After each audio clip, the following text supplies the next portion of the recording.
போற்றி, பராய் துறையிலேயே பரனை போற்றி, சிராப்பள்ளியிலேயே சிவனை போற்றி, ஆடி போற்றி, இந்தனைக்காரனது ஆனாய் போற்றி, காவாய் கனகத்திரடே போற்றி, கல்லை மலையானை போற்றி போற்றி, கொடியர்கோன் வெப்பொழித்த புகழியர்கோன் கடல் போற்றி, ஆழிவிசை கல்விதப்பில் அணைந்த பிரான் அடி போற்றி, வாழி திருநாவலூர் வந்தொண்டர் பதம் போற்றி, ஊழிமொழி திருவாத ஊரத் திருத்தாள் போற்றி, ஈராண்டில் சிவஞானம் வெற்றுயர்ந்த மெய்கண்டார் இணைத்தாள் போற்றி, நாராண்ட பல்லடியார்க்கு அருள் புரிந்த அருள் நந்தி நற்றாள் போற்றி, நீராண்ட கடந்தை நகர் மறைஞான சம்பந்த நிலத்தாள் போற்றி. கொஞ்சம் இது முன்னால் போட்டு விட்டுடலாம் ஹேண்டை. அப்போ இது பின்னால் ஸ்டாண்டு பின்னால் நோட்டு வைக்க சார். போதும் அவ்வளோதான், போதும். நாராண்ட பல்லடியார்க்கு அருள் புரிந்த அருள்நந்தி நற்றாள் போற்றி, நீராண்ட கடந்தை நகர் மறைஞான சம்பந்த நிலத்தாள் போற்றி, சீராண்ட தில்லை நகர் உமாபதியார் செம்பதுமர் திருத்தாள் போற்றி போற்றி, கைலாய பரம்பரையில் சிவஞான போதநெறி காட்டும் வெண்ணை பயில் வாய்மை மெய்கண்டான் சந்ததிக்கோர் மெய்ஞான பானுவாகி குயிலாரும் ஒளிர் திருவாவடுதுறை வாழ் குருநமச்சிவாய தேவன் சைலாதி மரபுடையோன் திருமரபு நீடுழி தலைகமாது வாரணாம்பிகை உடனவர் தொண்டீஸ்வரர் மங்களாம்பிகம் மகிமாலீஸ்வரர் முக்கண்ணியம்மையுடன் முக்கண்ணப்பர் ஈரோடு திருமுறைக் கழகம் தொண்டர் சீர் பரவுவார் சம்பந்த சரணாலயடிகள் திருவடிகள் வணங்கி இப்பணி செய்ய உடல்நலம் மனவளம் ஞானத்தெளிவை குருவினிடத்திலும் திருவினிடத்திலும் விண்ணப்பித்து அருள்மாறி உலகுக்கெல்லாம் அருள்கின்ற அன்னை மாறி பொருள்கோரி வருவோர்க்கெல்லாம் பூர்த்தியாய் கொடுக்குமாறி இருள் நீங்கி ஒளியை எங்கும் இருந்திடச் செய்யுமாறி தருமாறி தொழுதோம் என்று தமிழ்வாரி தருவாய் மாறி அன்புடன் வேண்டிடும் தன் அடியார்க்கெல்லாம் ஆசி அருள்மாறி அன்பரின் உள்ள கோயிலில் வாழ்ந்திடும் அற்புத திருமாறி இன்னகர் மக்களின் இன்னல் அகற்றிடும் இடிலா உருமாறி இந்நாடெங்கும் அமைதி நிறைந்திட இன்பம் தருமாறி சென்னறி எண்ணறி நீயறி என்று நல் சீர்வழி செல்மாறி செந்தமிழ் நம்தமிழ் என்பது உணர்த்திடும் சீர்மிகு தாய்மாறி. இந்த சவுண்டு கொஞ்சம் போட்டலாம். சென்னறி எண்ணறி நீயறி என்று நல் சீர்வழி செல்மாறி செந்தமிழ் நம்தமிழ் என்பதுணர்த்திடும் சீர்மிகு தாய்மாறி. சிவார்ப்பணம் குருவே பற்றி. பொன்னடி உன்னடி நின்னடி வேண்டினோம் பேரருள் தாமாறி. இது கரெக்ட். பூவுலகெங்கும் நிறைந்திடும் அன்னையும் பூவடி பணிகின்றோம். மாறி மாறி மாறி மாறி மாறி என்று கூறினார். மாரியம்மன் அருள் கிடைக்கும் மனதில் இன்பம் தோன்றிடும். மாறி மாறி மாறி மாறி மாறி என்று கூறினால் மாரியம்மன் அருள் கிடைக்கும் வளங்கள் வந்து சேர்ந்திடும். மாறி மாறி மாறி மாறி மாறி என்று கூறினால் மாரியம்மன் அருள் கிடைக்க நினைத்ததெல்லாம் நடந்திடும். மாறி மாறி மாறி மாறி மாறி என்று போற்றுவோம். மாறி மாறி மாறி என்று மாரியம்மனை வாழ்த்துவோம். உலகலாம் உணர்ந்தோதற்கரியவன் நிலவுலாவிய நீர்மலி வேணியன் அலகில் சோதியன் அம்பலத்தாடுவான் மலர் சிலம்படி வாழ்த்தி வணங்குவான். எடுக்கும் மாக்கதை இந்தமிழ் செய்யுளாய் நடக்கும் மேன்மை நமக்கருள் செய்திட தடக்கை ஐந்துடை தாழ்செவி நீள்முடி கடக்களிட்டினை கருத்தினுள் இருத்துவான். தில்லைவாழ் அந்தனரே முதலாக சீர்படைத்த தொல்லையதாம் திருத்தொண்ட தொகையடியார் பதம் போற்றி ஒல்லையவர் புராணகதை உலகறிய விரித்துரைத்த செல்வமலி குன்றத்தூர் சேக்கிழார் அடி போற்றி. இந்த இனிய வாய்ப்பை தந்த எல்லாம் வல்ல மாரியம்மன் திருவருளை வணங்கி திருக்கோயில் பரம்பரை அரங்காவலர் ஐயா அவர்களுக்கும் செயலலுவலர்களுக்கும் ஆன்மீக பேருடைய தலைவர் செயலர் மற்றும் அதன் உறுப்பினர்களுக்கும் திருக்கோயில் சிவாச்சாரியார்களுக்கும் அடியார்களுக்கும் மாணவர்களுக்கும் எல்லாருக்கும் வணக்கம் சொல்லி வகுப்பை தொடங்குறேன். வகுப்பை தொடங்குறதுக்கு மட்டும் இவ்வளவு சம்பிரதாயம் இருக்கு. நேரே இப்போது சொற்பொழிவு தொடங்குகிறதுன்ட்டு உள்ளே போக முடியாது. ஏன்னா நம்ம சைவ மரபுக்காரங்க. அப்போ இந்த மரபு வணக்கங்களெல்லாம் என்ன செய்யணும்? ஈரோட்டுக்கு வகுப்புக்கு வந்தீங்கன்னா இதெல்லாம் நீங்கள் பார்க்கலாம். இந்த மரபெல்லாம் முடிச்சுட்டு தான் பூகம்பமே வந்தாலும் சிவ பூஜைக்கு பிறகு தான் வகுப்பு தொடங்குவாங்க. தேங்காய் உடைச்சி பழம் வச்சு பூஜை பண்ணி பஞ்சபுராணம் சொல்லி இது வகுப்பே தொடங்குவோம். நம்ம இதில் அங்கே வகுப்பு 4:30 வரைக்கும் நடக்குது. ஆதீன விதிப்படி 5 மணி வரைக்கும் நடக்கணும். நம்ம இதில் எங்கே அப்படி? நம்ம இதில் நேரம் தானே பிரச்சனை. பூஜை யார் பண்ண மாட்டேங்கிறாங்க, வேண்டாம்னா சொல்கிறோம். ஆனால் மக்கள் டைம் ப்ராப்ளம். நம்ம இது தெய்வச் சேக்கிழாருடைய பெரிய புராணத்தில் 109வது மந்திரம் பார்க்கணுமா? அது முடிச்சாச்சா? மற்றது கண்ட மைந்தன் 110 பார்க்கணுமா? நான் இப்போ படிக்கிறது 109. வந்தது இங்கு அபாயம் என்று சொல் தடுமாறுறார். அதை பார்த்துட்டேன்னு தானே சொன்னேன். அப்படியே அங்கே நேரே போய் குதிக்க போகிறீங்களா ஹெலிகாப்டரில்? இங்கேருந்து தான் போகணுமுங்க, பிரிட்ஜிலேருந்து தான் போகணும். ஃப்ரிட்ஜில் இருந்து போகக்கூடாது. ஆமாம், பிரிட்ஜ் கோட்ஸ்ன்னு ஒன்று இருக்குது எஜுகேஷன் சிஸ்டத்தில். என்ன செய்யக்கூடாது? நேரடியாக நீங்கள் அப்படி தலையிடுவீங்கன்னு சொல்லி தான் நான் மந்திரம் 99 சொல்கிறேன்னு சொல்லிட்டு போனேன். சொல் தடுமாறி. என்ன தடுமாறுறாரு? அதாவது தவறு நடந்துட்டு அதுக்காக சொல் தடுமாறுறார். நெஞ்சில் துயர் உழந்து, மனசுலையும் வருத்தமாயிடுச்சு அவருக்கு. சைவ சித்தாந்தப்படி சொன்னால் மனம், வாக்கு, காயம் எல்லாமே நிலை மாறிடுச்சு. ரொம்ப சிம்பிள். சொல் தடுமாறி, வாக்கு தடுமாறியது, நெஞ்சு தடுமாறியது, மனம் தடுமாறியது. ரெண்டும் தடுமாறினா உடம்பு தடுமாறினா அவ்வளோதான் முடிஞ்சு. அதுக்கு நிறைய பக்கமெல்லாம் விளக்க வேண்டியதில்லை. அதனால தான் சைவ சித்தாந்தத்தை நம்ம தீவிரமாக படிக்கணும்னு சொல்கிறது. அறிவு அழிந்து, இந்த ரெண்டும் போகும்போது எது அழிஞ்சிரும்? அறிவு அழிந்து என்பதன் பொருள் செயல்படலைன்னு அர்த்தம், இல்லாமல் போயிட்டுன்னு அர்த்தம். அப்படி அர்த்தம் கிடையாது. மரம் அழிந்ததுன்னா திரும்ப வராது. இங்கே அழிந்து என்பதற்கு அந்த நேரத்தில் செயல்படலைன்னு அர்த்தம். அறிவே இல்லாமல் போயிட்டுன்னு அர்த்தம் கிடையாது. அழிந்து பெற்றமும் கன்று இன்றி எனது உணர்வு எனும் பெருமை மாட, இந்த கண்ணுக்குட்டியும் பசுமாட சேர்ந்து என்னுடைய அறிவுங்கிற பெருமையை கெடுத்துட்டு செற்றையன் செய்கேன் என்று தேரில் மயங்கி விழுந்துட்டான். யாரு? தேரில் இழிந்து விழுந்தான். இது அவங்க அப்பாவுக்கு அப்படியே வரும். இவன் தேரில் விழுந்தா அவங்க அப்பா சிம்மாசனத்திலிருந்து இழிந்தார்னு வரும். தேரில் இழிந்து வீழ்ந்தான். எதில் விழுந்துட்டான்? ஆமாம், அந்த கதை நமக்கு சொல்ல வர்ற செய்தி என்னென்னா, ஒரு தவறுக்கு நாம் காரணமாக இருந்தால் இதெல்லாம் நமக்கு நடக்குதான்னு பார்க்கணும். ஆனால் எதுவுமே நடக்காத மாதிரி தப்பு செஞ்சுட்டு ஊர் உலகத்தில் போயிட்டே இருப்பான். தவறு நடக்கிறது எதிர்பார்க்க முடியாது. அந்த தவறு ஒன்று நடந்துட்டுனா நம்ம எப்படி தடுமாறணுங்கிறது தான் சேக்கிழார் இவ்வளவு விஷயங்கள் சொன்னார். அதற்காக பதறணும். அலறு பேர் ஆவை நோக்கி தான் 110வது மந்திரம். அதாவது கற்பித்தல் முறையில் நேரடியாக கற்பிக்கக்கூடாது. இப்போ நீங்கள் ஒரு பையனுக்கு நீங்கள் 7ஆம் வகுப்பில் பாடம் நடத்த போகிறீங்கன்னா அவங்ககிட்ட அவன் எத்தனை மாதம் கழித்து பள்ளிக்கூடத்துக்கு வந்தாலும் எந்த வகுப்பை பேசி தான் போகணும்? 6ஆம் வகுப்பை பேசி தான் போகணும். இது கற்பித்தல் முறை. ஒருவேளை அந்த 6ஆம் வகுப்பையும் 7ஆம் வகுப்பையும் நம்மளால் கனெக்ட் பண்ண முடியலன்னா அதுக்கு பிரிட்ஜ் கோட்ஸ்பாங்க. 2 மாதம் எந்த பாடமும் நடத்தாத 6ஆம் வகுப்பு பாடத்தை நடத்தும்பாங்க. அதுக்கு பிறகு 2 மாதம் கழித்து அதை நடத்திடலாம்.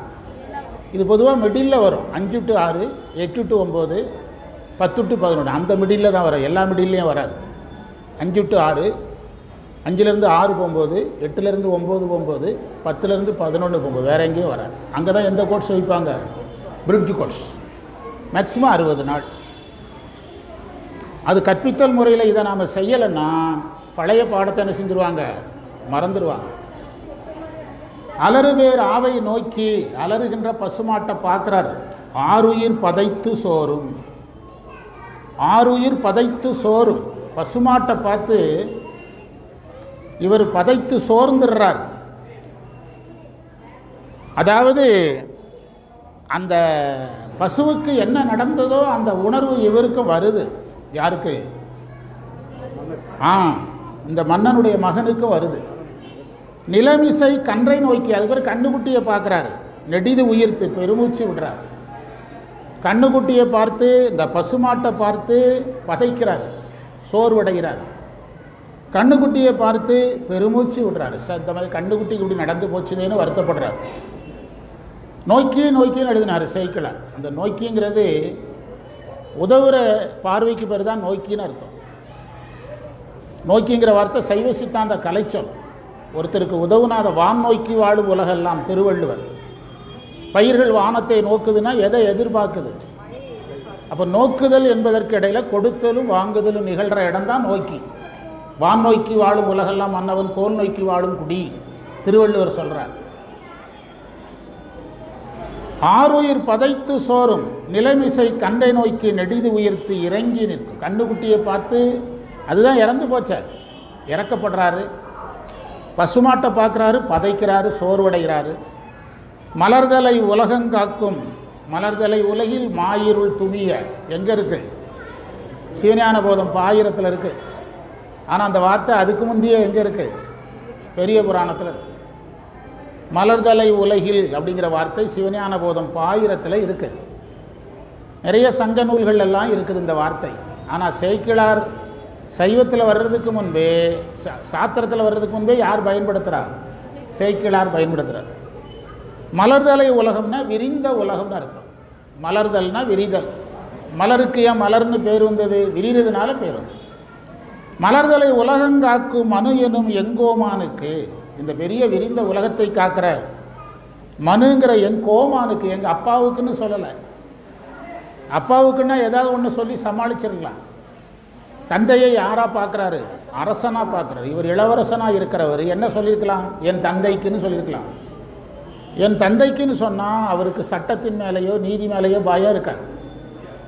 தந்தையை யாராக பார்த்தாரு? அரசனாக தான் பார்த்தார். அதனால தான் அப்படி பதறார். மகன்கிற முறையில் பார்த்தாருன்னா என்னப்பா பெரிய பாவம் பண்ணிட்டு, அவர் கண்ணுக்குட்டி தானே செத்துருக்கு, எதுக்கு இப்படி பதற? ஊர் உலகத்தில் கண்ணுக்குட்டியே சாகலையா, நீலாம் ஒரு அப்பாவா அப்படின்னு அவன் பேசி விடுவான். ஆனால் எதில் தான் நின்னான்? தந்தையாக பார்க்கல. என் கோமானுக்கு உலகில் இப்பழி வந்து எய்த பிறந்தவாறு ஒருவன் என்பான். அதாவது எங்கள் அப்பாவுக்கு இப்படி ஒரு பழி வர்றதுக்கு நான் ஒரு காரணமாக போயிட்டேன், பழியை உண்டாக்குற ஒரு புதல்வனாக போயிட்டேன்.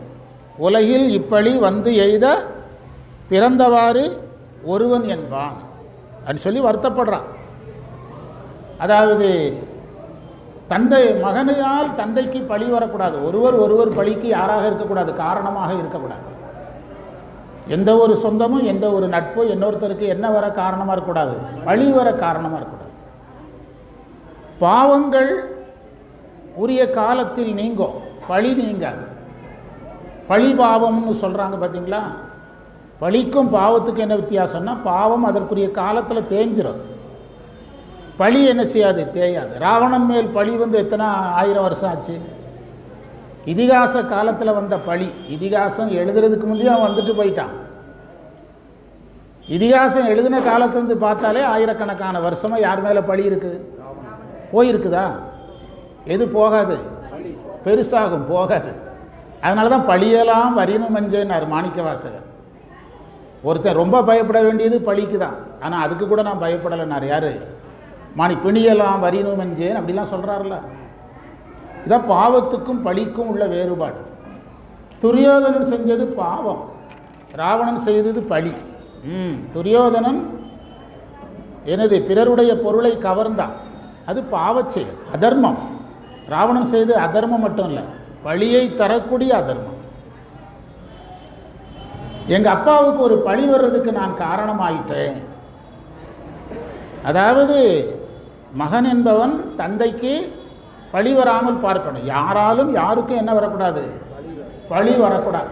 அதுதான் வாழ்க்கையில் சிறந்த பாதை. சுயநலத்துக்காக, நம்முடைய நன்மைக்காக இன்னொருவருக்கு பழி வந்து விடுமேன்னு பயந்து பயந்து வாழணும். அதுதான் வாழ்க்கை. நம்முடைய தேச தலைவர்கள், அது காந்தியாக இருக்கலாம், யாராக வேணாலும், அவங்க வாழ்ந்த வாழ்க்கையில் இப்படி தான் வாழ்ந்துருக்கிறாங்க. எதற்கு அஞ்சு தான் வாழ்ந்திருக்காங்க? பழிக்கு அஞ்சு தான் வாழ்ந்திருக்கு. இப்போ கப்பலோட்டிய தமிழன் அப்படின்னு சொல்கிறோம். கப்பலோட்டிய தமிழனிடத்தில் ஆங்கிலேயர்கள் வந்து ரகசிய உடன்பாடு செய்தாங்க. என்னது? இந்த கப்பலை நீங்கள் ஆங்கிலேயர்களுக்கு கொடுத்துருங்க, நேவிகேஷன், அது நீளமாக ஒரு பெரிய பேர். அது கப்பலோட்டிய தமிழனுடைய அந்த கம்பெனிக்கு பயந்து ஆங்கிலேயர்கள் தூத்துக்குடி நகரத்தில் குடியிருக்கலை, முயல் தீவுன்னு ஒரு தீவுக்கே போயிட்டாங்க. யாருக்கு பயந்து? தமிழனுக்கு பயந்து. ஆனால் இந்த கம்பெனி நீங்கள் எங்கிட்ட கொடுத்துருங்க, நாங்கள், அவர் பெரிய கடனில் இருந்தார். யார்? சேதுபதி மகாராஜா. இவங்கெல்லாம் பணம் போட்டு தான் கப்பல் வாங்கினாங்க. அது கடைசியில் கடன் ஆயிற்று. இதை பயன்படுத்தி ஆங்கிலேயர்கள் நீங்கள் இதை கொடுத்துருங்க, நாங்கள் வந்து சுதந்திரத்துக்கு எதுக்கு போராடல்னு சொல்லிடுங்க, உங்களை நாங்கள் ஒன்றும் தொந்தரவு பண்ணல, பணமெல்லாம் தந்துருன்னு சொல்லும்போது யார் சம்மதிக்கலை? வேவு சிதம்பரனார் சம்மதிக்கலை. அப்படி சுதந்திர போராட்ட வீரர்கள் நிறைய பேருக்கு இது நடந்தது. அவங்கெல்லாம் பண்ண தியாகம்தான் நம்ம இன்றைக்கி சொகுசாக இருக்கிறோம். அவருடைய உழைப்பும் தவமும் நேர்மையும் உண்மையும் தான் நம்மளை என்ன செய்யுது? நம்மளை இன்னைக்கு காப்பாற்றிட்டு இருக்குது. உலகில் இப்பழி வந்து எய்த பிறந்தவாறு ஒருவன் என்பான். அதாவது அந்த காந்தியடிகளுடைய டைரியில் கார்ப்பரேட் கம்பெனிகள்கிட்ட பணம் வாங்கின விஷயங்கள்லாம் இருக்குதான். பஜாஜ் அவங்ககிட்ட இவ்வளவு பணம் வாங்கியிருக்கிறேன் சுதந்திர போராட்டத்தில் அப்படின்னு இருக்குதான். இப்போ காந்தி மட்டும் பணம் வாங்கலாமான்னு கேட்குறான் பிற்காலத்தில். காந்தி மட்டும் கார்பரேட் கம்பெனிகிட்ட பணம் அவர் பணத்தை வாங்கிட்டு டைரியில் எழுதியிருக்கிறார், நீ எழுதலையே. காந்தி பணத்தை வாங்கிட்டு எதில் குறிச்சிருக்கிறாரு, பஜாஜ் இவ்வளோ பணம் தந்தார் அப்படி எழுதி வச்சிருக்கிறார் காந்தி. சுதந்திர போராட்டத்துக்கு செலவுக்கு காந்தி வாங்கிட்டு எழுதி வச்சாரு, நீ எழுதலையே, அதான பிரச்சனை. இதான் காந்திக்கு யாருக்கு வித்தியாசம்? ஆமாம். எந்த விதமான ஒரு பழிக்கும் இடம் கொடுக்காமல் நம்முடைய தேச தலைவர்கள்லாம் என்ன செஞ்சுருக்காங்க, வாழ்ந்திருக்கிறாங்க. உலகத்தில் நம்ம எதுக்கு பயப்படணும்? பழி வராமல் பாவம் கூட தெரியாமல் செஞ்சால் அதில் வந்து வெளியே வந்துடும். உலகில் இப்பழி வந்து எய்த பிறந்தவாறு ஒருவன் என்பான். இதுவரை இல்லாத பழி இதே மாதிரி நிறைய வந்திருந்ததுன்னா ராவணன் இடத்துல சொன்னாங்க, இந்த மாதிரி தப்பு பண்ணாத. சீதை அசோகவனத்தில் தனியாக இருந்தும் கூட ராவணன் சீதையை தொந்தரவு பண்ணல. காரணம் என்னன்னா, அவனுக்கு ஒரு சாபம் இருந்தது. அவனுடைய தலை வெடிச்சிரும்னு ஒரு சாபம் இருந்தது. யாருக்கு? ராவணனுக்கு. நீ வந்து இந்த மாதிரி தேவையில்லாமல் தொந்தரவு பண்ணால் அவனுடைய தலை வெடிச்சிடும். அதுக்கு பயந்து தான் அவன் வந்து அரக்கிகளை வச்செல்லாம் சமாதானம் பேசினான். யார்? ராவணன். ராவணனுக்குடைய அறிவுரை சொல்லும்போது என்னமோ முதலாக பாவம் செய்கிற மாதிரி அட்வைஸ் பண்ணுறீங்க. இதை மாதிரி எத்தனையோ பாவத்தில் இது ஒரு பாவம்னா யார்? ராவணன். ஆனால் மனுநீதிக்கு இதுபோல் தவறு இதுக்கு முந்தி என்ன செய்யலை, நடக்கலை. பாண்டிய மன்னன் கோவலம் விஷயத்தில் உயிரை விட்டான்னா என் முதல் பிழைத்ததுன்னார் இளங்கவடிகள். மன்பதை காக்கும் தென்புலங்காவல் என் முதல் பிழைத்தது. இந்த பாண்டிய மரபில் முதலில் தவறு செய்த முதல் தவறு என்னுடைய அரசாங்கத்தில் நடந்ததுன்னா, அப்போ அது வரைக்கும் பாண்டியர்கள் எந்த தப்பு என்ன செய்யலை. இதுதான் ராவணனுக்கும் இவங்களுக்குள்ள வேறு. என்னுடைய அரசாங்கத்தில் முதலாக நடந்த தப்புன்னு சொன்னார். மன்பதை காக்கும் தென்புலை காவல் என் முதல் பிழைத்தது அப்படின்னார். ராவணன்ட்ட இப்படி அறிவுரை சொன்னாங்க. அதாவது இந்த மாதிரி வேண்டாம், இப்படி தப்பு செய்யாத, நம்மளெல்லாம் அழிக்கிறதுக்கு தான் ராமர் வந்திருக்கிறாரு அப்படிலாம் சொன்னபோது கூட யார் கேட்கல? ராவணன் கேட்கல.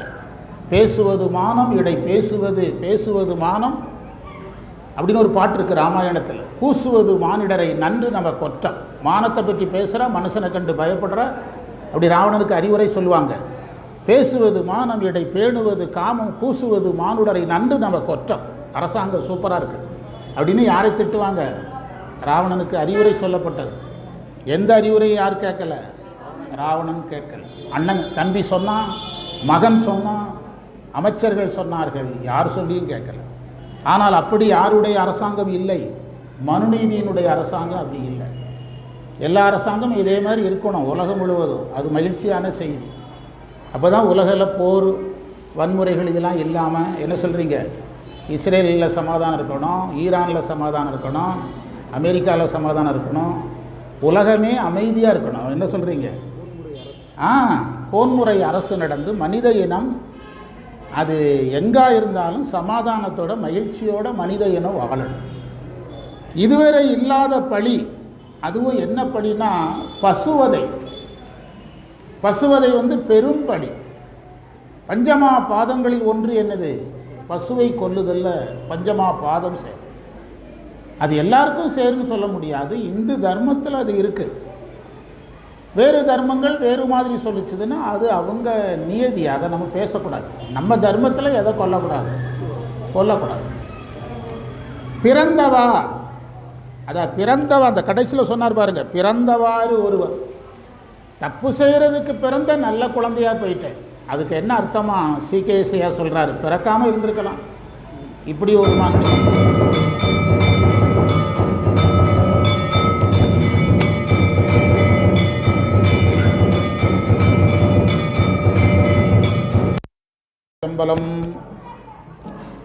உலகில் இப்பழி வந்து எய்த பிறந்தவாறு ஒருவன் என்பான். வந்த இப்பழியை மாற்றும் வகையினை. திரும்பவும் பழிங்கிறார் ரெண்டாவது முறையில். என்ன வந்துட்டு பழி? இங்கே ஒன்றும் ஒரு கன்றுக்குட்டி தான் இறந்துருக்குது. இதில் வேற கன்றுக்குட்டி இறப்புக்கு யார் காரணம் இல்லை. அதை சைக்கிளாக நல்லா சொல்லிட்டார். ஆனால் இது எதாகவே பதிவு செய்யப்பட்டு விட்டது, பழியாக பதிவு செய்யப்பட்டு. இப்பழியை மாற்றும் வகையினை மறைநூல் வாய்மை அந்தணர் விதித்த ஆற்றார். இந்த பழியை மாற்றுறதுக்கு வேதத்தில் ஆகமத்தில் வேதம் ஆகமம் இப்படியெல்லாம் சொல்ல முடியலன்னா அருள் நூல்னு சொன்னால் போதும். அருள் நூல்களில் அவ்வளோதான். வேதம் ஆகமம் திருமுறை சித்தாந்தம் எல்லாம் ஒரே வார்த்தை. என்ன நூல்? அருள் நூல். அருள் நூல்களில் என்ன சொல்லியிருக்காங்க அப்படின்னு அந்தணர்கள் இதுக்கு வந்து பரிகாரம் பண்ணுறாங்க. வாங்க சிவா வாங்க. அந்தணர்கள் இதற்கு என்ன பண்ணுறாங்க? பரிகாரம். அந்தணர் விதித்த ஆற்றா. பரிகாரத்தை அந்தணர் உருவாக்கலை. வேதம் சொன்னதை அவங்க சொல்கிறாங்க, ஆகமம் சொல்கிறத அவங்க சொல்கிறாங்க. நம்ம வந்து அந்தணர் சொன்னது அப்படின்னு தான் சொல்லணும். இப்போ டாக்டராக சொல்கிறாரு, டாக்டர் மருத்துவத்துறை என்ன சொல்லுதோ அதை சொல்கிறாரு. நம்ம யார் சொன்னதாக சொல்கிறோம்? அதே மாதிரி தான் அந்தணர் அவர் சொல்கிறாரு. ஆனால் அவர் சொந்தமாக சொல்லலை. வேதத்துக்கு கட்டுப்பட்டு ஆகமத்துக்கு கட்டுப்பட்டு அங்கே என்ன பரிகாரம் சொல்லியிருக்குதோ,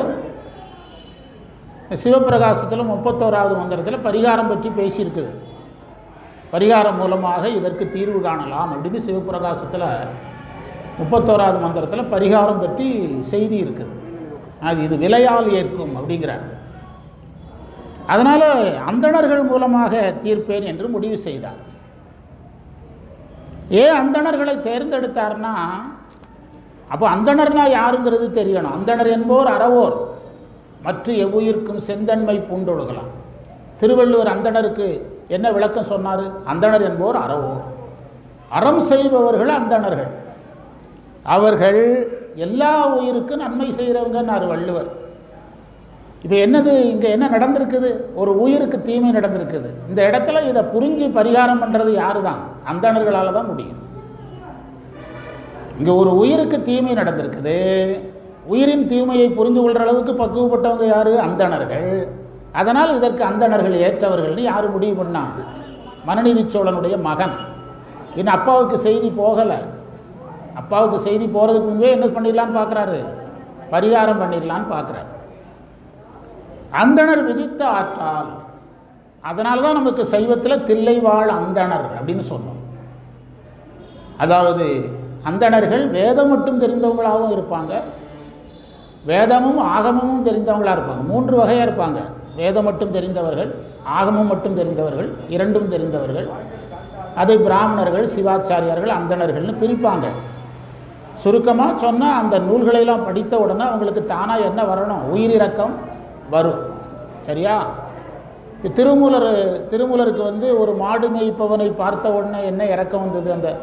அந்த பசுக்களை பார்த்து தானே இறங்கினார். அவருக்கு வேலை இதுவா? பசுமாட்டுக்கெல்லாம் இறக்கப்படுறது தான் அவருடைய வேலையா? அவர் வந்தது அதுக்கா? ஆனால் அந்த பசுக்களை பார்த்து என்ன செய்தார்? இறக்கப்பட்டார். இறக்கப்படுதல் தான் இங்கே விஷயம். உயிர்கள் படுற துன்பம் நம்ம படுற துன்பமாக தெரியணும். அந்தணர் விதித்த ஆற்றால். ஆற்றால்னா வழின்னு அர்த்தம். ஆற்றுவது, செய்வது அறமே ஆகில். அறமே ஆகில் அப்படின்னாரு. அப்படின்னா என்ன அர்த்தம் தெரியுமா? அறம் ஆகாது. பரிகாரம் தீர்வு இல்லைன்னு அர்த்தம். அறமே ஆகில் அப்படின்னா என்ன அர்த்தம்? தீர்வு ஆகாதுன்னு அர்த்தம். ஆகாது என்று பொருள். பரிகாரம் தீர்வுன்னு சொன்னால், இப்போ வந்து பிரம்மகத்தி தோஷத்துக்கு இந்த வழிபாடு தீர்வுன்னு சொன்னால், பிரம்மகத்தி தோஷங்கிறது கொலை. கொலை செய்யப்பட்டவன் வருவானா? நமக்கு வேணால் தீர்வாக இருக்கலாம், அவனுக்கு தீர்வாக இருக்கணும் அல்ல. அவனுக்கு தீர்வாக இருக்கணும் அல்ல. எந்த இது அறியா முன்னம், எங்கள் அப்பாவுக்கு இந்த தகவல் போகிறதுக்கு முன்பே நான் அந்த பிரச்சனையை முடிச்சிடுறேன். எங்கள் அப்பா இதை கேள்விப்பட்டு வருத்தப்படுறதுக்குள்ள எந்த இது அறியா முன்னம் இயற்றுவன், அந்தணர்கள்ட்ட போய் பேசி இந்த பரிகாரத்தை எல்லாம் செஞ்சிடலாம் அப்படின்னு யார் நினைக்கிறார்? மகன் இளவரசன் நினைக்கிறார். மைந்தன். இந்த இடத்துல இளவரசன் வர்ற இடத்துலலாம் சேக்கிழார் மைந்தன் மைந்தன் தான் சொல்கிறார். மைந்தன் என்றால் ஆற்றல் உடையவன் அர்த்தம். மைந்து என்ற தமிழ் சொல்லுக்கு வலிமைன்னு அர்த்தம். மைந்தன் சிந்தை வெந்துயரம் தீர்ப்பான் திருமறையவர் முன் சென்றான். சிந்தையில் இருக்கக்கூடிய அந்த வெம்மையான துயரத்தை தீர்க்க திருமறையவர். வேதத்தை இந்த இடத்துல ஆகமத்தை கூட முதல்நிலைப்படுத்தலை. பரிகாரங்கள் ஆகமங்களில் குறைவாக இருக்கும். எதில் தான் அதிகமாக இருக்கும்? வேதத்தில் தான் அதிகமாக இருக்கும். திருமறையவர் முன் சென்றான். அப்படின்னு சொன்னார். அவங்க முன்னால் போகிறார். தன்னுயிர் கன்று வீய தளர்ந்த தெரியாதாகி, இதுக்குள்ள அவன் நினைச்சதுக்கு மாற வேற ஒன்று நடந்துச்சு.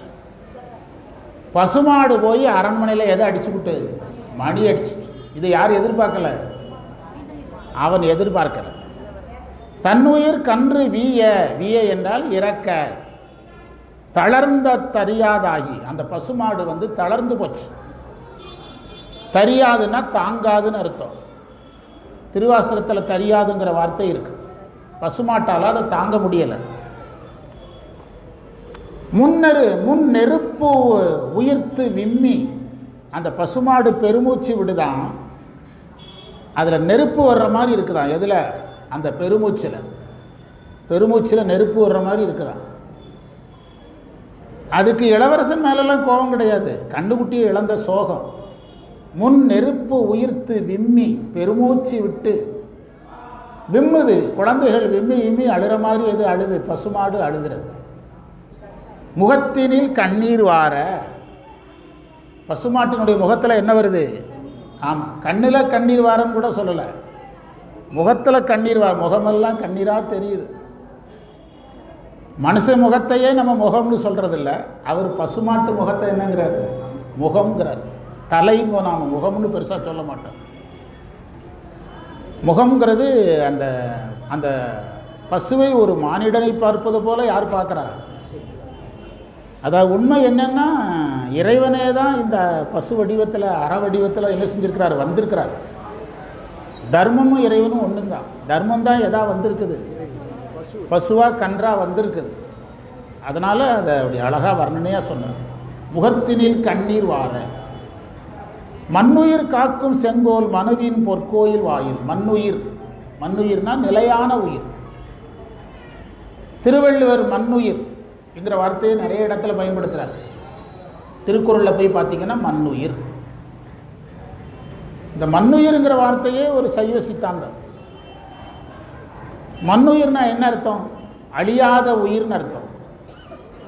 உயிர் அழியும்னு ஒரு தத்துவ கோட்பாடு இருக்குது. சங்கரர் கோட்பாடுபடி எது அழியும்? உயிர் அழியும். சங்கரவாதம், மாயாவாதம், ஏகாமவாதத்தின்படி எது அழிஞ்சிடும்? ஆனால் சைவ கோட்பாடுபடி எது அழியாது? உயிர் அழியாது. அது மண்ணுயிர்னார் சேக்கிழார். அதில் ஒரு சைவ சித்தாந்தம் இருக்குது. திருவள்ளுவர் மண்ணுயிர்க்கழகு. வள்ளுவர் நிறைய இடத்துல என்ன உயிருங்கிறார்? உயிர் அழியாதுங்கிறத சொல்கிறார். சங்கரர், நம்ம வணங்குவதற்குரிய சங்கரர் என்ன சொல்கிறாருன்னா, பிரம்மங்கிற பொருளில் இருந்து தான் உயிர் வருது, பிரம்மங்கிற பொருளில் இருந்து தான் உலகம் வருது. இப்படி ஏன் வருதுன்னா, அது பிரம்மத்தினுடைய திருவிளையாட்டு. இப்போ தான் படித்தோம் மடத்தூரில், அது பிரம்மத்தினுடைய திருவிளையாட்டு. பிறகு உயிர் பிரம்மத்தில் கலந்துரும், பிரபஞ்சம் பிரம்மத்தில் கலந்துரும். ஒரு பொருள் வேறு பல பொருளாகி திரும்ப ஒரு பொருள் ஆயிரும். கடாகாயம் குடாகாயம், மகாகாயம் குடாகாயம் போல அப்படின்னு படித்தோம். இவ்வளோ பெரிய விஷயம் இந்த மண்ணுயிரில் இருக்குது. நம்ம கதை சொல்கிறவங்க என்ன சொல்லுவோம்? உயிரும்போம். அவர் ஏன் உயிர்னு சொல்லலை? என்ன உயிர் அது? மண்ணுயிர். அழிஞ்சு போகிற உயிர்னா இவ்வளவு கவலைப்பட வேண்டியதில்லை. உயிர் நிறுவம் அழிஞ்சு போகிற உயிராக இருந்தால் இவ்வளவு கவலைப்பட வேண்டியதில்லை. இந்த உயிர் எது வீடு வேறு வரைக்கும் போகணும். தேரில் அடிபட்டு தான் அந்த உயிர் சாகணுங்கிறது வினையாக இருந்தால் பரவாயில்ல. அதுக்கு நம்ம காரணமாகி அந்த உயிரினுடைய பயணத்தை என்ன செஞ்சிடக்கூடாது. அதுக்குள்ளே நிறையா அதே பெரிய சைவ சித்தாந்தம். கதை சொல்கிறவன் இதை சொல்ல மாட்டான். அவனுக்கு சைவ சித்தாந்தம் தெரிஞ்சால் தானே சொல்லுவான். மண்ணுயிர் காக்கும் செங்கோல் அப்படின்னா, இந்த இடத்துல திருக்குறளில் செங்கோன்மைங்கிற அதிகாரம் முழுவதும் படிக்கணும். இந்த செங்கோல்னு சொன்னதுனால எந்த அதிகாரம் முழுதும் படிக்கணும்? சேக்கிழார் ஒரு வார்த்தையில் சொல்லுவார். நம்ம அந்த 10 குறள் 20 வரியையும் படிக்கணும். செங்கோன்மையில் என்ன சொல்கிறாரு திருவள்ளுவர்? அந்த பாண்டிய மன்னன் எதனால் உயிர் விடுறான்? செங்கோல் என்ன செஞ்சுட்டு? வளைஞ்சிட்டு. செங்கோல் வளைந்து விட்டது. நீதி காக்கணும். திருடாத ஒருவன் மேல் திருட்டுப்பழி சுமத்தப்பட்டது. கோவலன் மேல் பாவம் வந்திருந்தால் கண்ணகி அவ்வளவு கோவப்பட்டிருக்காது. கோவலன் மேல் வந்தது பழி. கோவல் மேல் வந்தது என்னது? பழி. அதுக்காக தான் கண்ணகி அவ்வளவு கோவப்பட்டு மதுரையே என்ன செஞ்சது? எரிச்சுது. மதுரையை எரிச்சுது. ஒருவேளை கண்ணையை அப்படி செய்யலைன்னா அந்த பழி அவன் செய்ததாக பண்ணப்பட்டுரும். நம்முடைய தமிழ் சினிமாக்கள்லேயே நிறைய சினிமா அந்த பழியை அடிப்படையாக வைத்து சில படங்கள் வரும். கடைசியில் ஒருத்தன் சாட்சி சொல்லுவான், இந்த மாதிரி இவர் செய்யலைங்க, அந்த கோயிலுக்கு அவர் பாதுகாப்பாக இருந்தார், அந்த வீட்டுக்கு அவர் பாதுகாப்பாக இருந்தார், அந்த கம்பெனியில் அவர் விசுவாசமாக தான் இருந்தார், நாங்கள் தப்பாக சொல்லிட்டோம் அப்படின்னு ஒருத்தர் கடைசியில் கிளைமேக்ஸில் சாட்சி சொல்லுவான். என்ன தொடையும், இதுக்கு தான் நான் இவ்வளவு போராடினேன் பாரு ஹீரோ, படம் முடிஞ்சிடும். சரிதானா? அதான் மண்ணுயிர் காக்கும் செங்கோல். மன்னன் என்னது?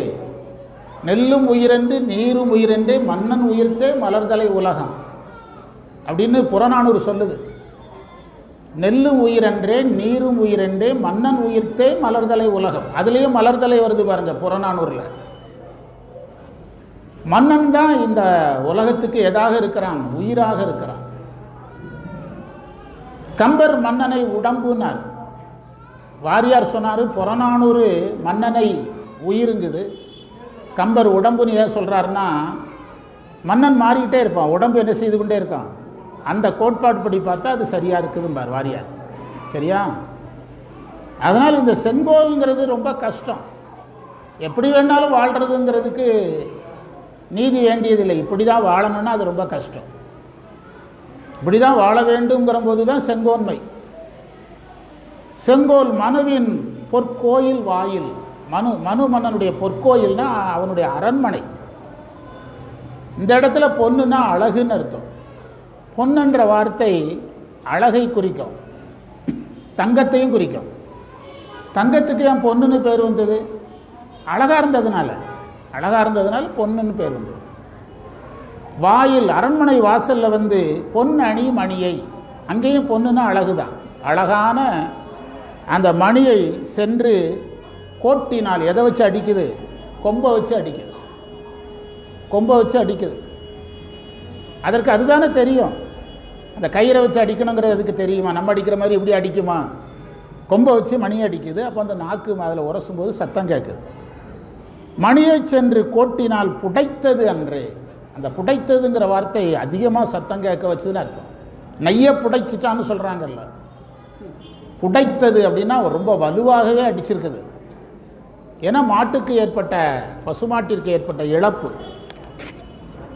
மன்னனுக்கு இந்த சத்தம் அவன் காதில் போய் விழுது. அரண்மனையில் முதல் மணியை கட்டி முதலாக இப்போ தான் அடிச்சிருக்கிறாங்க. இதுவரைக்கும் யாரும் அந்த மணியை என்ன செய்யதில்லை. எந்த ஒரு தவறும் அவனுடைய அரசாங்கத்தில் நடக்கலை. முதலாக இந்த மணி அடிக்குது. பழிப்பறை முழக்கோ, திரும்பவும் பழி. அதாவது ஒரு பழி நிகழ்ந்து அந்த பழியை பறையடித்து சொல்லுவது போல இந்த மணி சொல்லுகிறதா மன்னன் நினைச்சாராம். ஒரு பழி நிகழ்ந்து அந்த பழியை பறையடித்து சொல்லுவது போல இந்த மணி சொல்லுகிறதா? பழிப்பு அறை முழக்கோ ஆர்க்கின் பாவத்தின் ஒளிய. பார்த்தீங்களா, பழிக்கு அடுத்து எது வந்தது? இதான் பழிக்கும் பாவத்துக்கும் உள்ள வேறுபாடு. பாவம் காலப்போக்கில் போயிடும். பாவம் என்ன செஞ்சிடும்? காலப்போக்கில் போயிடும், மறக்கப்படும், அனுபவித்து கழிக்கப்படும். நாம் செய்த பாவம் கழிச்சுதோ கழியலையோ அது நம்ம மட்டும் சம்மந்தப்பட்டது. ஆனால் பழி அப்படி இல்லை. எல்லாருமே நம்மளை என்ன செய்வாங்க? பேசுவாங்க. எல்லாரும் நம்மை பேசுவாங்க. உலகுடன் பெரினும் கொள்ளலர், பழியெனின் உலகுடன் பெரினும் கொள்ளலர். புறநானூற்றில் வருது. புகழெனின் உயிரும் கொடுக்குவர், பழியெனின் உலகுடன் கொடுப்பினும் கொள்ளலர். புறநானூறு. அது என்ன சொல்லுது தெரியுமா? அந்த காலத்து தமிழன் புகழ் வரும்னா உயிரை கொடுத்துருவானா, பழி வரும்னா இப்படி ஒரு தப்பை பண்ணு, உலகத்தை உன் பேருக்கு பட்டா போட்டுரும் அப்படின்னு சொன்னாலும் செய்ய மாட்டானா. புகழனின் உயிரும் கொடுக்குவர், பழியனின் உலகுடன் கொள்ளினும் கொள்ளலர். உலகத்தையே கொடுத்தாலும் வேண்டாம்பான். அதுதான் தமிழன் அப்படின்னு புறநானூறு சொல்லுது. அந்த காலத்தில் மானிட இனம் எப்படி வாழ்ந்திருக்குது பாருங்கள். அங்கேயும் பழி வருது பார்த்தீங்களா? பழியனின் உலகத்தையே கொடுத்தாலும், ஏன்னா அது என்ன செய்யாது? ஒரு நாளும் போகாது. ஆமாம், துரியோதனன் மன்னிப்புக்குரியவன், ஆனால் யார் மன்னிப்புக்குரியவன் அல்ல? ராவணன் மன்னிப்புக்குரியவன் அல்ல. துச்சாதனன் மன்னிப்புக்குரியவன் அல்ல. ஒரு பெண்ணுக்கு தீமை செய்தான். துரியோதனனுக்கு சூதாடவே தெரியாது. தெரியும்னா எதுக்கு உதவியாளர் வைக்கிறார்?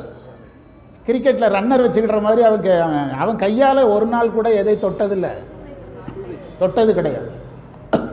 கர்ணனுக்கு அவன் செய்த ஒரு உதவி போதும் அவனுடைய பெருமையை நம்ம பேசுறதுக்கு. நட்புக்கு யார் தான்? துரியோதனன் தான். நீங்கள் அதை எதிர்மறையை பாத்திரமாகவே பார்க்கக்கூடாது. நமக்குள்ள எதிர்மறை ஓடிச்சுன்னா அதுக்கு காப்பியம் பொறுப்பு கிடையாது. புரியுதா? உங்களுக்குள்ள எதிர்மறையாக இருந்தால் அதுக்கு காப்பியம் என்ன பண்ணும்? சரியா? ராவணனையே பெரிய பாத்திரமாக எழுதுகிற நூல்கள் இருக்குது. மும்மடங்கு பொலிந்தனன் ஒரு நூல் இருக்குது. ராவணனை பெரிய பாத்திரமாக எழுதுகிற நூல் யார் எழுதுனா?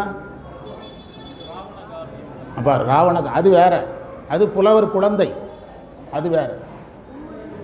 இஸ்மாயில் எழுதினார் மும்மடங்கு பொலிந்தனன்.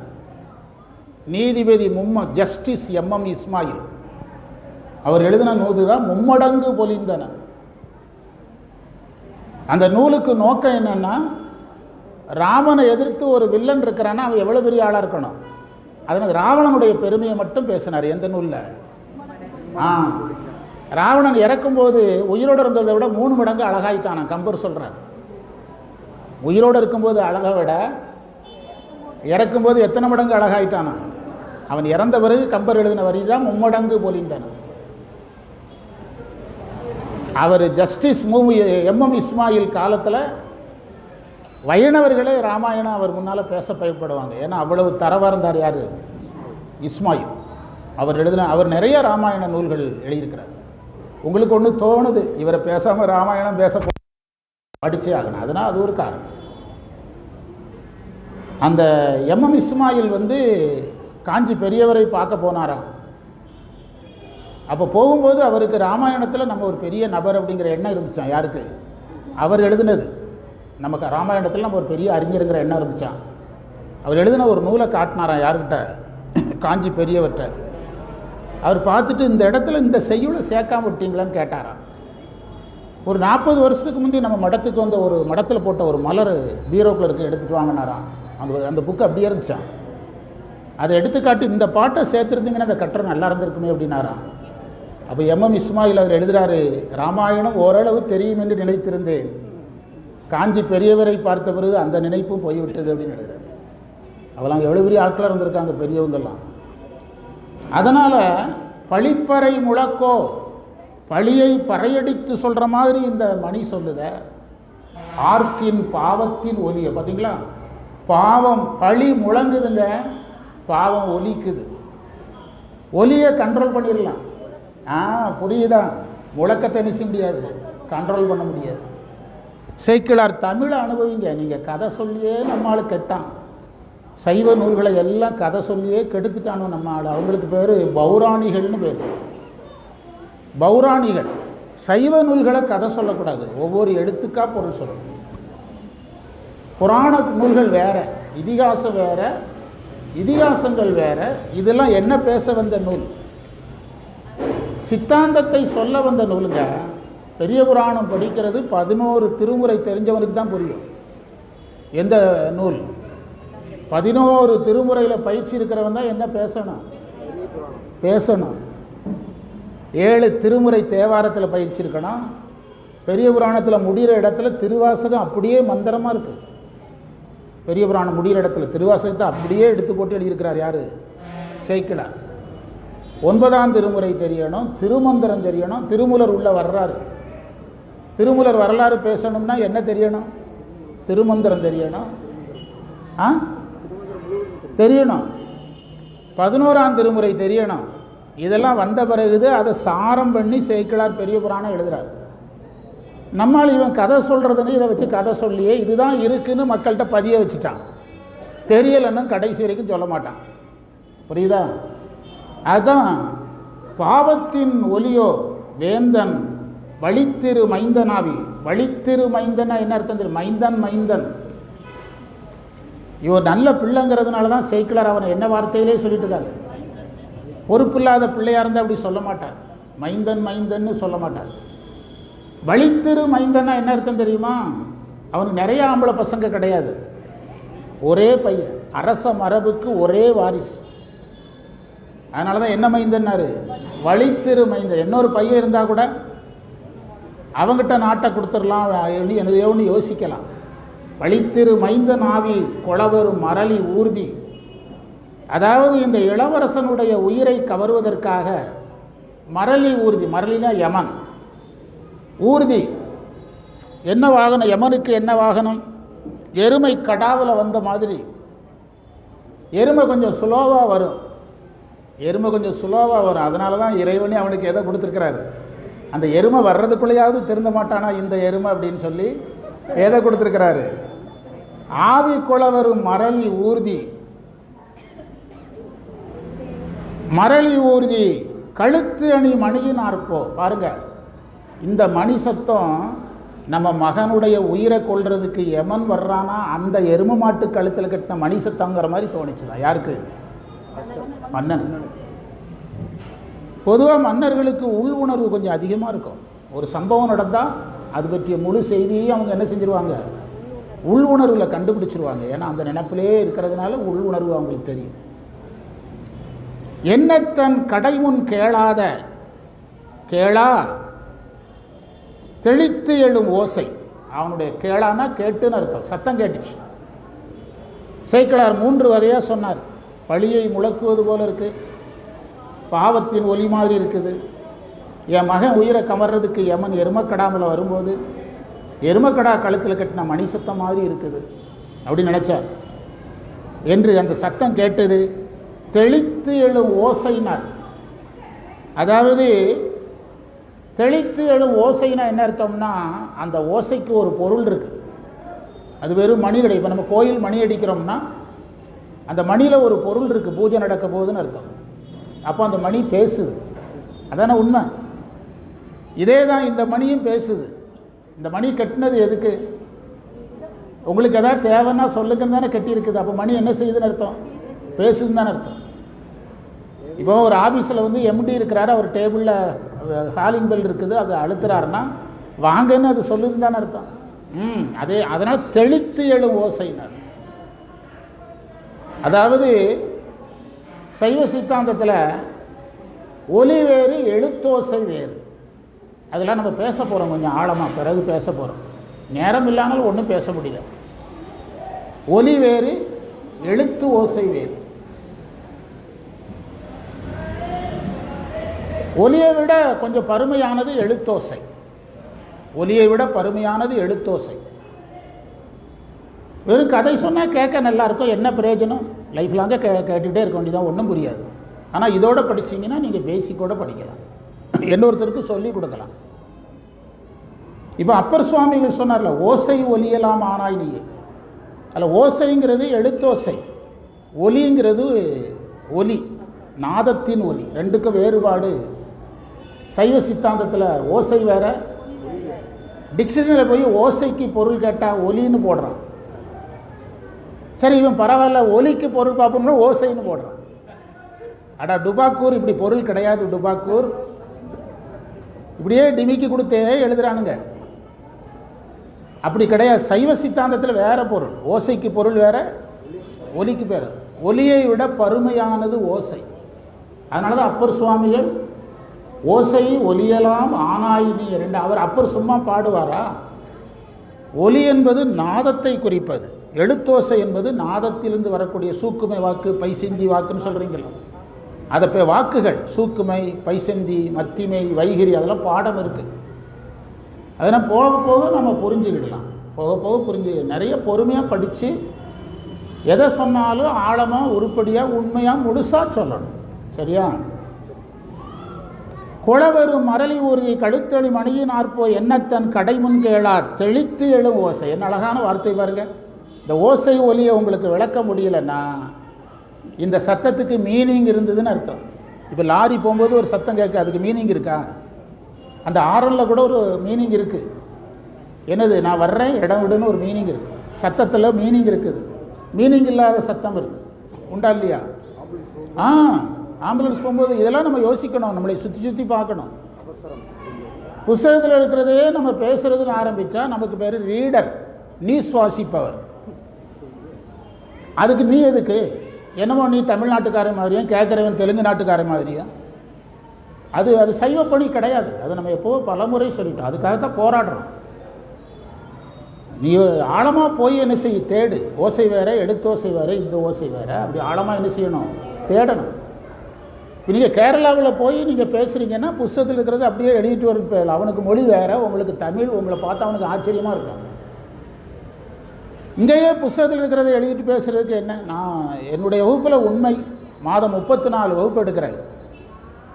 29 நாள் வேலை செய்கிறேன், 30வது நாள் பாடம் எடுக்கிறேன்னு தான் சொன்னேன். அதை செய்து காட்டிகிட்டு இருக்கிறேன். 29 நாள் ஒர்க் பண்ணுறேன். மாணவர்கள் கற்கிறாங்க, நான் கற்றுக் கொடுக்குறேன். அன்னைக்கு நான் என்ன கற்றுக்கிட்டனோ அதை தான் 30வது நாள் சொல்லி கொடுக்குறேன். ஆனால் பெரும்பாலும் என்ன நடக்கு? ஒரு கேட்டலும் இல்லை, கேட்டலும் இல்லை, சொல்லுதலும் இல்லை. 29 நாள் சராசரி மனிதனை வாழ்ந்துட்டு ஒரு நாள் திடீர்னு ஒரு புக்கை பார்த்து எழுதி பேசிட்டா எப்படி சைவம் போய் சேரும்? அவனுக்கு சாமி எப்படி கிடைப்பார்? அவன் எப்படி சாதனம் பண்ணுவான்? திடீர்னு ஒரு நாள் நீ சைவன் ஆகிட்டா அவன் சைவன் ஆகிடுவானா? 2 பேரும் சைபர் ஆகுவீங்க, அவ்வளோதான் விஷயம். 2 பேரும் என்ன ஆகலாம்?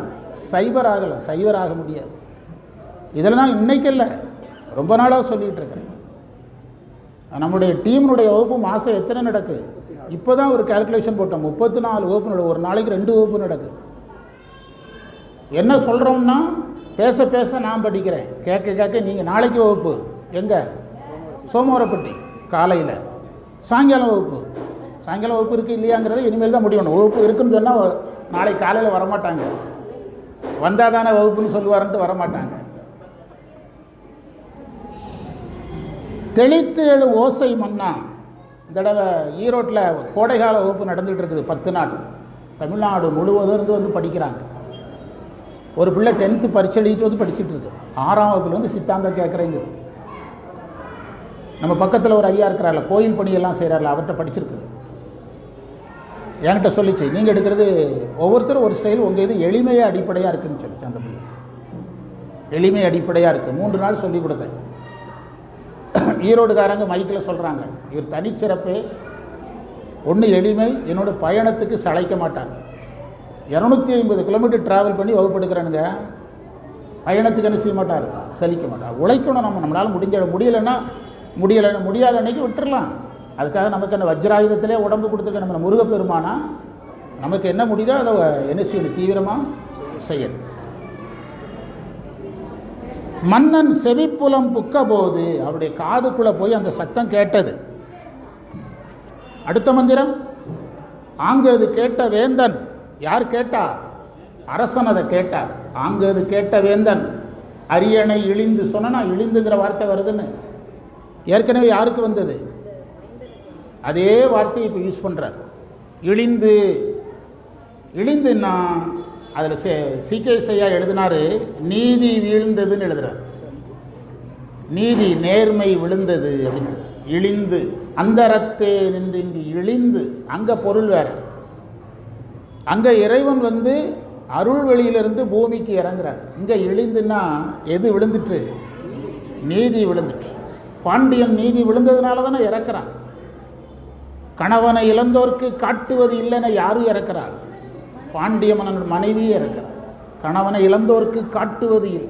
சிலப்பதிகாரம் சொல்லுது. ஒரு பையனோட அப்பா இறந்துட்டாருன்னா என்னை அப்பாவா நினைன்னு சொல்லலாம். ஒரு பையனோட அம்மா இறந்துட்டா என்ன அம்மாவா நின்று சொல்லலாம். ஆனால் கணவனை இழந்தவளுக்கு எந்த ஆறுதலும் சொல்ல முடியும். பாரு எவ்வளோ அழகாக எழுதுறான் பாருங்க சிலப்பதிகாரத்தில். கணவனை இழந்த ஒரு பெண்ணுக்கு எதையுமே காட்ட முடியாது. ஒருத்த அண்ணனை இழந்துட்டானா இனி அண்ணனா நினச்சிக்கன்னு சொல்லலாம். எவ்வளவு பயங்கரமான சூழல் பாருங்க. அதை ஒரே வரியில் முடித்தான் பாருங்க சிலப்பதிகாரத்தில். அதனால் இழிந்து போந்து. போந்துன்னா வந்துன்னு அர்த்தம். புகுவதாவது போந்து. பூங்கொடி வாயில். பூனா அழகு. கொடி கட்டின வாசலுக்கு வந்தான். சேக்கிழார் இந்த இடத்துல கதவு இருக்கிற வாசல்னு சொல்லியிருக்கலாம். கொடியை ஏன் சொன்னார் தெரியுமா? இந்த கொடி தான் அவனுடைய நேர்மை, நீதி, வெற்றி எல்லாத்தையும் நிச்சயிக்கிறது. இந்த கொடி தான் அவனுடைய அரசாங்கத்துக்கு அடையாளம். புலிக்கொடி, மீன் கொடி. இந்த கொடி வந்து அரண்மனைக்கான அடையாளம். இப்போ இவனுக்கு என்ன சிக்கல்னா, நடந்திருக்கிறத பார்த்தா எதனுடைய மகிமையே போகிற மாதிரி இருக்குது. கொடியினுடைய மகிமையே போகிற மாதிரி. அதனால் சேக்கிழார் என்ன எழுதினாராம்? கொடி எழுதினார். அவருக்கு இதை யாரும் சொல்லிக் கொடுக்க வேண்டியது இல்லை. அவர் முதலமைச்சர். யார்? சேக்கிழார். இது சீக்கிரசையா சொல்கிறார். உங்களுக்கு ஏதாவது தோணுச்சுன்னா அதை நீங்கள் எழுதுங்க, புஸ்தகமாக எழுதுங்க, அல்லது ஒரு யூடியூப்பை தொடங்கி போட்டு விடுங்க. சரியா? இது யார் சொல்கிற உரை? சீக்கிரசையா சொல்கிற உரை. உங்களுக்கு புதுசாக தோணும், எல்லாம் ஜீவன் முக்தர்களாக இருக்கிறீங்க. சரியா? பூங்கொடின்னு ஏன் சொன்னாராம்? அதில் கொடி தாழ்தல், கொடி முடங்குதல், இதெல்லாம் யாருக்கு உண்டாம்? மன்னர்களுக்கு உண்டாம். கொடி வாயில் நன்னன நெருங்க காவலர் எதிரே போற்றி. காவலர்கள் எதிரே வர்றாங்க. அரண்மனையில் என்ன சூழல் இருந்தாலும் காவலர்களுக்கு யாரை போற்றுகிற வேலை உண்டு? மன்னனை போற்றுறதுக்குன்னு நம்ம இப்போ சமீபத்தில் ஒரு பாட்டு படித்தோம். ஒவ்வொரு வேலைக்கும் ஒருத்தர் இருந்தாங்க. யார் வரும்போது இதே இதில் தான் இளவரசன் தேரில் ஏறின உடனே வீரத்தை சொல்ல ஒருத்தன், இவனுடைய புகழை சொல்ல ஒருத்தன், அப்படி ஒரு லிஸ்ட்டு பார்த்தோம்ல. இந்த போற்றுறதுக்குன்னு இருப்பாங்க. அவங்க என்ன சூழல்னாலும் போற்றணும். மாமன்னர் பாண்டியர் வாழ்க. அது எதுக்குன்னா அந்த மன்னன் அந்த பாசிட்டிவ் திங்கிங்கிலே இருக்கணும், மக்களும் அதே எண்ணத்தில் இருக்கணும். மாமன்னர் சோழ மன்னன் மாமன்னன் வாழ்க அப்படின்னு இருக்கணும். அந்த உணர்வை காப்பாற்றுறது. இப்போ நீங்கள் ரவிசங்கர்ஜியுடைய நிகழ்ச்சிக்கு போகிற ஜெய் குருதேவ் அப்படிம்பாங்க. என்ன அர்த்தம்னா, குரு ஜெயித்தாதான் மாணவன் ஜெயிக்க முடியும். குரு நல்லா இருக்கணும். முதல்ல யார் நல்லா இருக்கணும்னு நினைக்கணும்? ஒரு மாணவன். குரு நல்லா இருக்கணும்னு நினைக்கணும். அப்போ தான் மாணவன் நல்லா இருக்க முடியும். ஒரு வெளிநாட்டு குரு சொல்கிறார், ஒரு வெளிநாட்டு குருவை அழிக்கிறதுக்கு முயற்சி பண்ணுறாங்க. தன்னுடைய சீடர்களை பக்கத்தில் அழைச்சி சொல்கிறார், நான் ஒரு பச்சை மரம், பச்சை மரத்துக்கு இந்த ஆபத்து என்றால் பட்ட மரங்களுக்கு என்ன ஆபத்து? கவனமாக இருங்க அப்படிங்கிறார். அதனால் அந்த மரபு, அதனால தான் ஜெய் குருதேவ் அப்படின்னு அவங்க சொன்னாங்க. இதில் ரவிசங்கர்ஜி இதில் அது குரு நல்லா இருக்கணுங்கிற எண்ணம் யாருக்கு இருக்கணும்? சீடனுக்கு இருக்கு. நம்ம குரு நல்லா இருந்தால் தான் நாம நல்லா இருக்க முடியும். போற்றி, அதனால் அவங்களுக்கு வேலை போற்றுறது. என்ன திங்கிங்கை உண்டு பண்ணிக்கிட்டே இருக்கணும்? பாசிட்டிவ் திங்கிங்கை உண்டு பண்ணிக்கிட்டே இருக்கணும். ஈங்கு இது ஓர் பசுவந்து எய்தி, ஈங்கு இது ஓர் பசுவந்து எய்தி, அதாவது அறமே பசுவாக வந்திருக்குது. இறைவனும் அறமும் ஒன்று தான். ஒரு வகையில் பார்த்தா யாரே பசுவாக வந்திருக்கிறார்? இறைவனே தான் பசுவாக வந்திருக்கிறார். அதில் சைவ சித்தாந்தத்தை எழுதுகிறார். மறைப்பு சக்தியினால தான் இந்த கண்ணுக்குட்டி போனதை மற்றவங்க கவனிக்கலையா. அதில் ஒரு சைவ சித்தாந்தம் எழுதியிருக்கிறாங்க. கன்றுக்குட்டி வந்ததை யாரும் கவனிக்கல. அப்போ எல்லாருக்கும் என்ன சக்தி? டோட்டலாக இப்போ பெரிய தலைவர்கள் வரும்போது அந்த இடத்துல செல்போன் எடுக்காமல் இருக்கிறதுக்கு என்ன போடுவாங்க? ஜாமர் போட்டார் இறைவன். புரியுதா? துரோதான ஜாமர். துரோதான ஜாமர்னு அர்த்தம் மறைப்பு சக்தியை எல்லாருக்கும் போட்டு விட்டாராம். ஈங்கு இது ஒரு பசுவந்து எய்தி, ஒப்பற்ற பசு.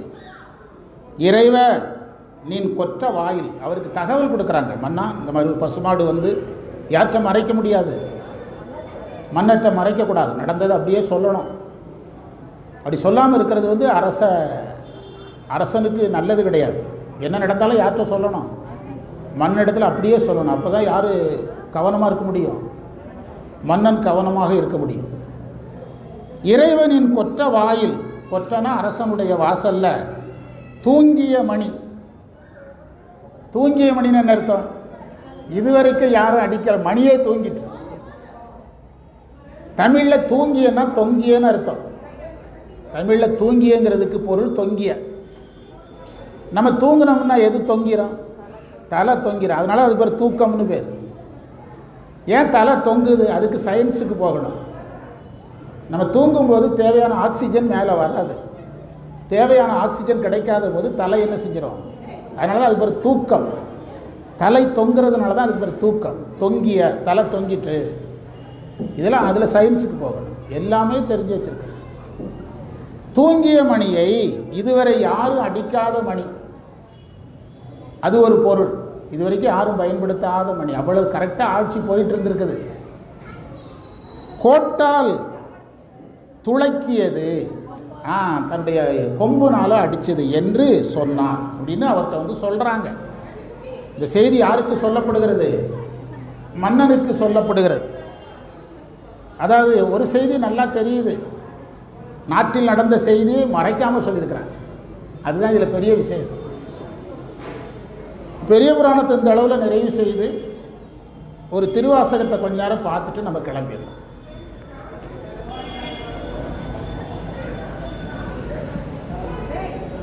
திருவாசகத்தில் எந்த இடத்துல இருக்கிறோம்? குழைத்த பத்தா.